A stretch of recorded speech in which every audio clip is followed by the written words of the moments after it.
Secretary, did forcing 2-year-olds to wear masks save lives? Do what now? Did forcing 2-year-olds to wear masks save lives? Making sure people wore masks when it was appropriate was essential to make sure that we were able to get out of this pandemic. Sure, but that wasn't my question. Could you answer the question that I asked? Which is? Did forcing 2-year-olds to wear masks save lives? And who did the forcing? Well, your department, or the Head Start, which is under your department, had a mask mandate until late last year for 2-year-olds and above, even outdoors. So can you point to any public health benefit of that policy? Right. We never forced anyone to do anything because we don't have the jurisdiction or authority to do that. What we did was provide guidance on what would be the Mr. Secretary, policy. did Head Start have a mask mandate?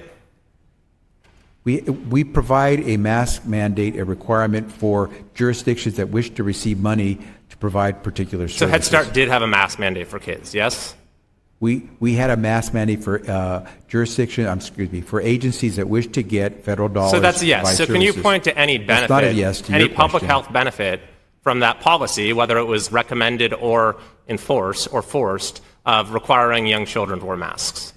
Did families benefit from the policy of using all protection, all precautions to avoid No, I'm not asking you to rephrase my Yes. question as some abstract question that you'd rather answer. I'm asking that you, as the person who's the Secretary of Health and Human Services, right now, can you point to any evidence that there was a public health benefit to forcing young children to wear masks?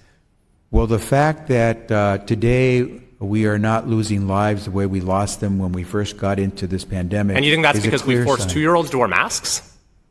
That's your interpretation. What I'm saying to you is that using good policies that give us the precautions to keep our families from contracting COVID are helping save lives. I want to quote you from an article from NPR in January of 2022. It says, "The United States is an outlier in recommending masks from the age of 2 years old. The World Health Organization does not recommend masks for children under age 5, while the European equivalent of the CDC doesn't recommend them for children under age 12. In retrospect, was it a mistake for the United States to defy the international norm on child masking?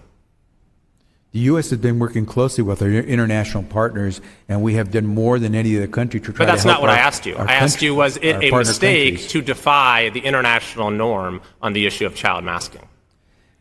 We continue to use all the best practices when it comes to making sure people take the precautions. Is there a reason you're not answering my question, Mr. Secretary? I'm answering the question the best I can.